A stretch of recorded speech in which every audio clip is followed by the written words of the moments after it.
This is Charlie Kao with Travel Mall in Singapore at ITB Asia with Todd Arthur, who's the Vice President of Sales and Market Development for Sabre Travel Network in Asia Pacific.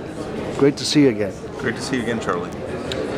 Well, this is interesting to learn about what your new Asia Pacific Traveler White Paper, which I gather is titled The Polarisation of Asian Travelers. What are some of the interesting findings? Yeah, so we felt it was important as Sabre to really understand that not just the market in Asia Pacific is growing, but to really understand the different traveler types that exist in the region, so we can then help our customers, who's the agency community, better support and service their customers, who's the traveler.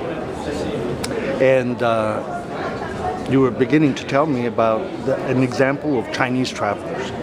So it grew from 120 million to 138 million. What does that mean?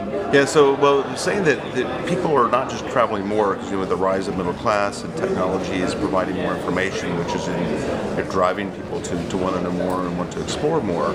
We felt it was really important to understand not just that there's more people traveling, but why are they traveling? So, the traditional travelers in Asia may have been initially traveling on groups, but are now moving more to individual travelers.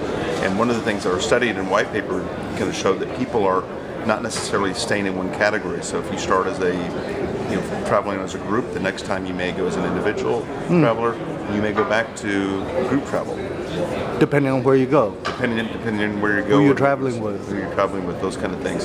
But we felt it was really important to understand what traveler types there are out there, and then to understand how technology can help enable our customers then better service. Sticking with the Chinese traveler, what are the shifting traveler modes or destinations? Yeah, so we've seen, for instance, that I think 3% of all purchases made in China in 2010 were made online. Now, I think 15% of all purchases are made online. So it goes to show that people are doing a lot more kind of research online, trying to find out more where their next destinations are. And we're seeing a lot more, for instance, in China, a lot more high-end individual travel, going to unique destinations that maybe group travel wouldn't offer. How do you capture all this data? Now you have access to retaining the privacy. You have a lot of data in those PNRs and profiles, right? Mm-hmm. So you can scan all that data. So how would you know whether they're part of a group? I guess a group PNR? Yeah, so group PNR, so we are able to classify, what class of service people are traveling in, whether they're traveling as a group, whether they're traveling as an individual. We sit on really a massive amount of data, which we're using to kind of better enable our industry, the travel industry, kind of understand traveler trends, where people are going, and how travelers are behaving. Of the findings in this white paper, which you reacted with wows? I think what was interesting is that in the paper, nearly 40% of all of those surveyed fall under this type of traveler called the explorer. And what's interesting about the explorer is, and again, this is only that we did for Asian Pacific travelers, is that the explorer more likely would not book their hotels until they were actually on the trip.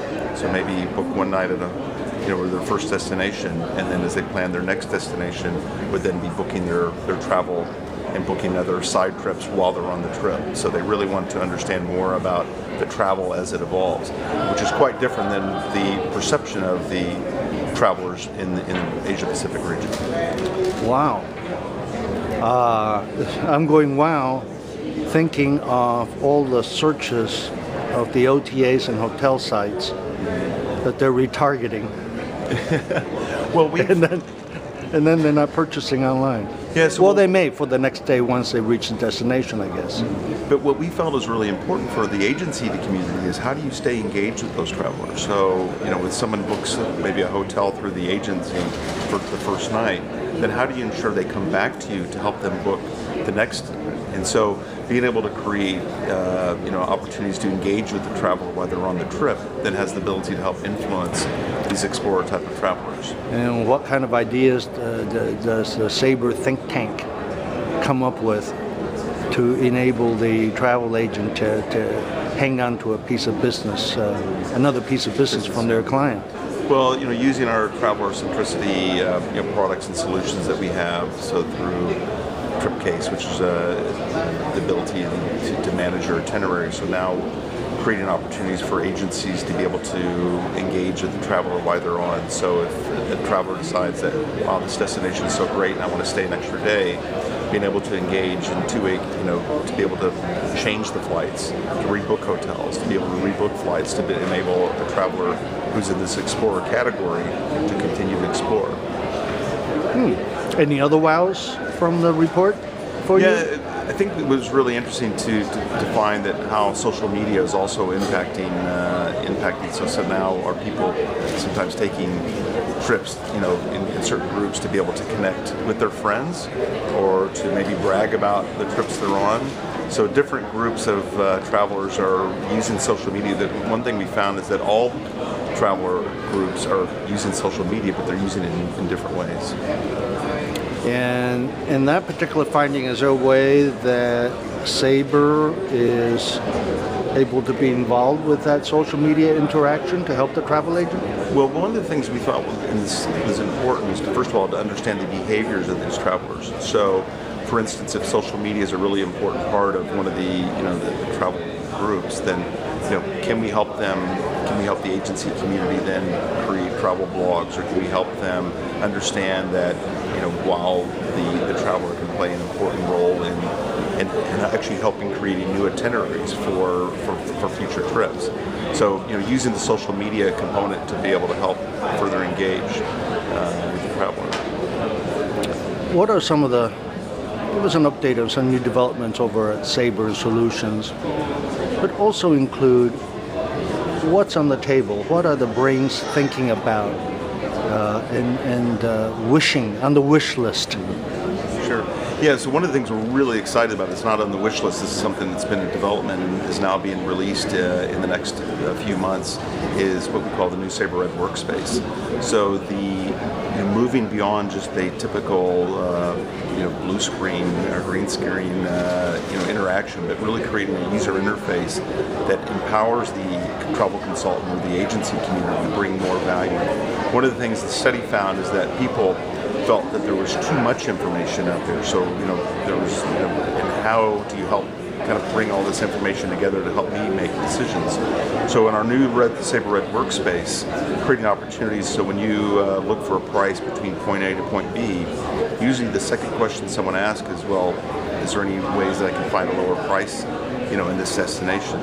So one of the things in the Sabre Red Workspace, the new Sabre Red Workspace, is when you pull up that request from point A to point B, we also provide different price points to show you that if you, over a 7-day period, so if you left a day later or came back a day earlier, then the price point would be this. So the agency community continues to have really efficient operations, but you're providing more value to the end user.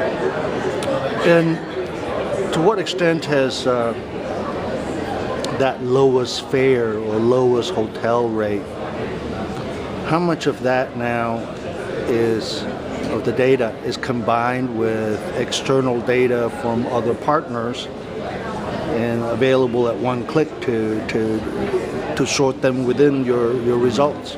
Yeah, so this is one of the things that we've done is we've pulled all of the data that we have, which is an enormous amount of data, and we've used this to be able to help understand travel patterns, help to understand seasonality in certain destinations. So if you're interested in going to a destination that maybe high season, you could recommend to go a month later when we know the seasonality prices drops and the prices are lower, and we're able to provide that information in real time without doing another shopping search.